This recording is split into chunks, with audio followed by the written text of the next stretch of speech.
Praise the Lord. I wish you all happy Independence Day. 2 కొరింథీయులకు రాసిన పత్రిక 3వ అధ్యాయం 17వ వచనంలో ఇలా ఉంటుంది. ప్రభువు యొక్క ఆత్మ ఎక్కడ ఉండునో అక్కడ స్వాతంత్రం ఉండును. Where the spirit of Lord is there is freedom. యేసుక్రీస్తు వారు మనము ఎప్పుడైతే సాతాను చేతుల్లో బందీలుగా ఉన్నామో, పాపంతో పట్టబడి ఉన్నామో, చీకట్లో ఉన్నామో, మనల్ని విడిపించడానికి ఆయన విలువైన రక్తాన్ని మన కోసం శిలువలో ధారపోసాడు. అతని ప్రతి ఒక్క రక్తపు చివరి బొట్టు వరకు కూడా ఈ నా పాపాల కోసం ఆయన రక్తం కార్చారు.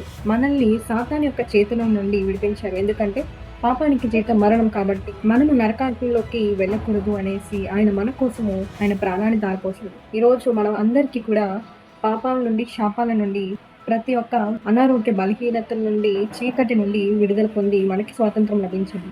రోమపత్రిక 8వ అధ్యాయం 1వ వచనంలో ఇలా ఉంది. కాబట్టి ఇప్పుడు క్రీస్తులో ఉన్న వారికి ఏ శిక్ష విధియు లేదు అని.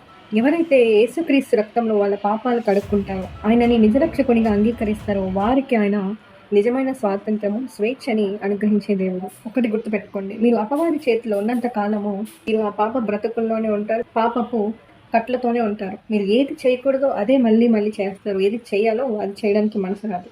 కాబట్టి నువ్వు పాపానికి బానిసగా ఉండకూడదు అంటే ఖచ్చితంగా యేసుక్రీస్తు వారి రక్తంలో నువ్వు కడగబడాలి. ఆయనలో స్వాతంత్రాన్ని నువ్వు పొందాలి.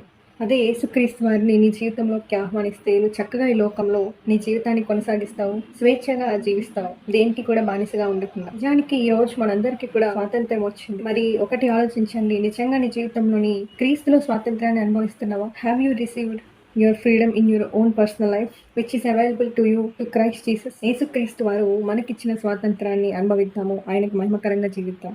Once again happy Independence Day. God bless you all.